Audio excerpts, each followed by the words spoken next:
Pedoman dasar algoritma TikTok. Dan apa sih manfaatnya atau alasannya kenapa teman-teman wajib tahu tentang pedoman dasar algoritma TikTok? Khususnya bagi konten kreator pemula, video ini sangat bermanfaat karena saya akan share beberapa informasi penting tentang algoritma TikTok.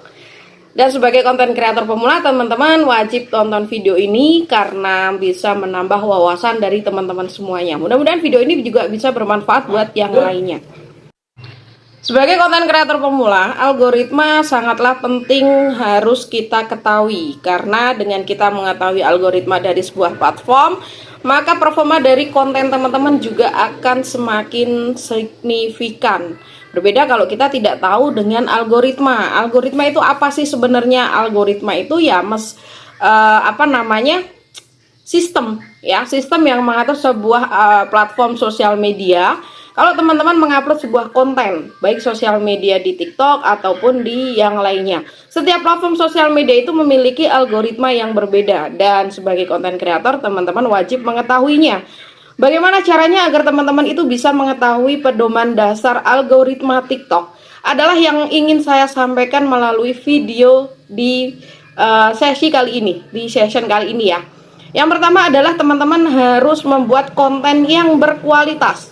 Karena dengan konten-konten yang berkualitas, maka algoritma akan mudah membaca dari konten teman-teman atau akun yang kalian miliki. Konten yang berkualitas itu konten yang seperti apa? Konten yang bisa memberikan manfaat atau nilai bagi penontonnya.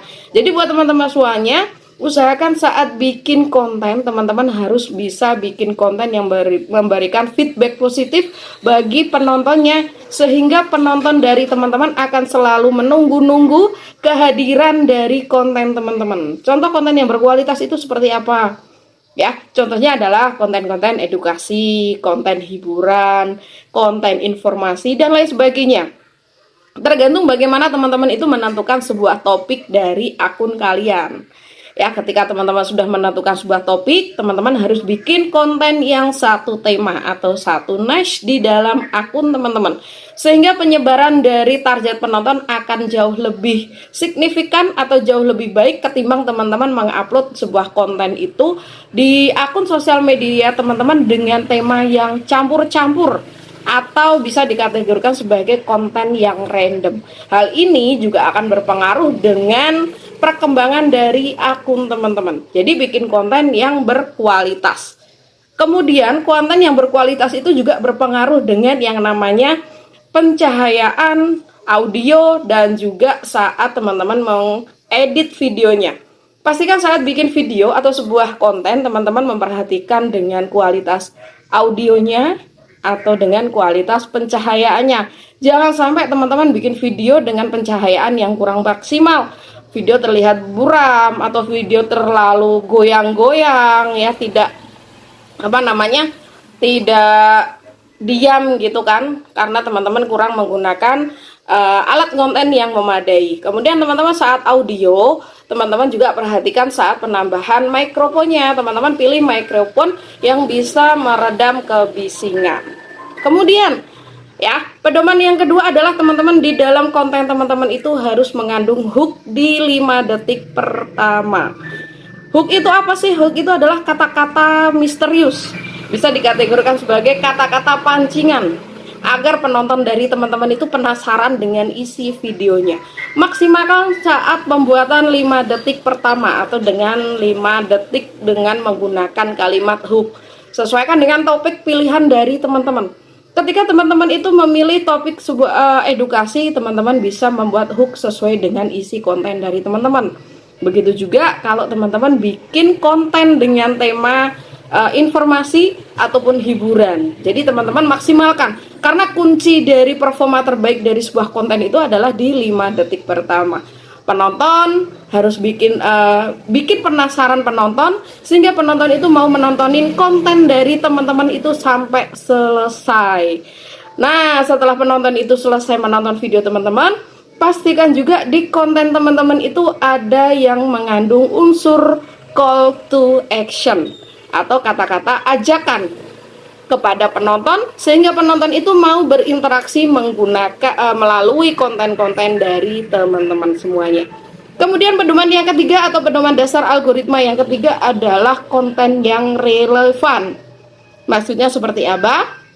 Konten yang relevan itu adalah konten yang sesuai dengan passionnya teman-teman. Ya, jadi ketika teman-teman itu pilih topik, sesuaikan dengan passionnya teman-teman. Ya, kira-kira teman-teman itu minatnya tentang apa? Kalian bikin konten yang sesuai dengan passion. Jangan dipaksakan. Ketika teman-teman itu passionnya atau sukanya atau minatnya di konten hiburan, ya jangan memilih topik dengan tema edukasi ataupun sebaliknya. Jadi teman-teman bikin konten itu yang sesuai dengan minat, sesuai dengan passionnya dari teman-teman. Agar apa? Agar saat pengembangan konten teman-teman itu jauh lebih mudah, jauh lebih relevan. Nah, itu tadi adalah 3 pedoman dasar algoritma TikTok. Jadi buat konten kreator pemula, setelah mengetahui apa informasi yang saya sampaikan, mudah-mudahan bisa bermanfaat. Dan jika dirasa video ini sangat bermanfaat buat teman-teman semuanya, teman-teman jangan sungkan untuk selalu berinteraksi di video saya. Caranya seperti apa? Tinggal klik tanda love, berkomentar ketika teman-teman punya sebuah pertanyaan, atau punya tips tambahan, atau punya ilmu baru, silakan teman-teman bisa dituliskan di kolom komentar. Kemudian teman-teman juga jangan sungkan untuk selalu memfavoritkan video ini agar teman-teman bisa menonton ulang atau menontonnya ketika teman-teman memiliki waktu luang. Dan yang terakhir teman-teman, bantu share sebanyak-banyaknya ke pengguna sosial media yang lainnya agar video ini jauh lebih bermanfaat daripada teman-teman hanya menyimpannya sendiri. Begitu ya teman-teman ya. Dan ketika teman-teman pengen menanyakan sesuatu hal, bisa ditulis di kolom komentar, ataupun teman-teman pengen membahas tentang topik apa, silakan juga ditulis di kolom komentar. Pokoknya kita sama-sama berinteraksi di kolom komentar. Seperti itu ya teman-teman ya. Terima kasih dan mudah-mudahan bisa bermanfaat buat yang lainnya. Sampai jumpa di video berikutnya.